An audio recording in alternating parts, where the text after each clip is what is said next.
So, ayan guys, gagawa tayo ng beef burger patty.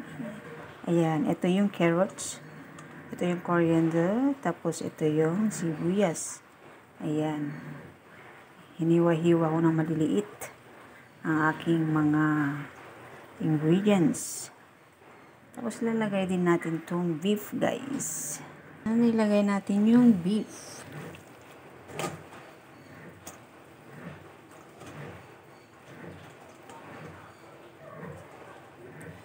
Siyempre, lagdan natin ng paminta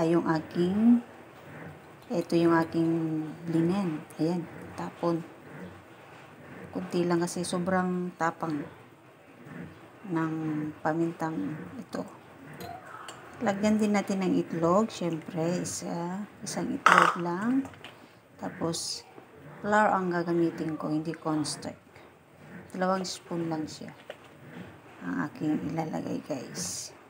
Lagyan din natin ng paprika. Tapos asin. Ilagay natin. Kunti lang. Tapos kunting light sauce, guys. Light sauce. Kunti lang. Tapos yung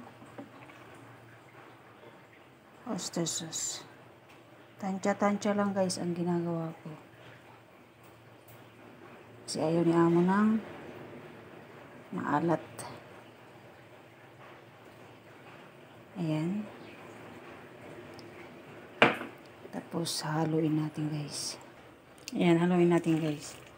Linis yung kamay ko. Hindi na ako nag-gloves. Yung kamay ko ang ginagamit ko. Ayan, haluin natin hanggang sa mag-well combine lahat ng ating nilagay na ingredients. Ayan, yummy ito, guys, mamaya. Pagprinito natin. Ayan, tama na yan. Ayan, guys, ready to cook na ang ating beef burger patty. Ayan, ipapry na natin siya, guys.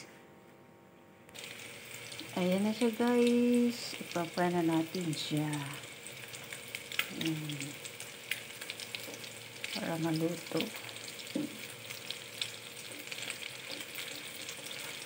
Hindi na ako gumawa ng kanyang sauce. Malinamnam na yan. Kasi marami yung nilagay kong seasoning. Halo-halong seasoning.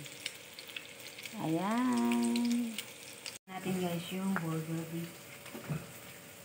Ayan. May maliit nito.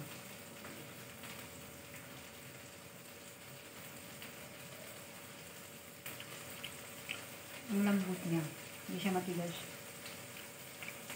Malasa na rin. Kasi yung mga nilagay kong seasoning. Burger buns na lang kulang. Para maging karoon kami ng burger. Sarap. Ang sarap. Ayan lang, guys. Thank you, guys, for watching. God bless everyone. Bye-bye.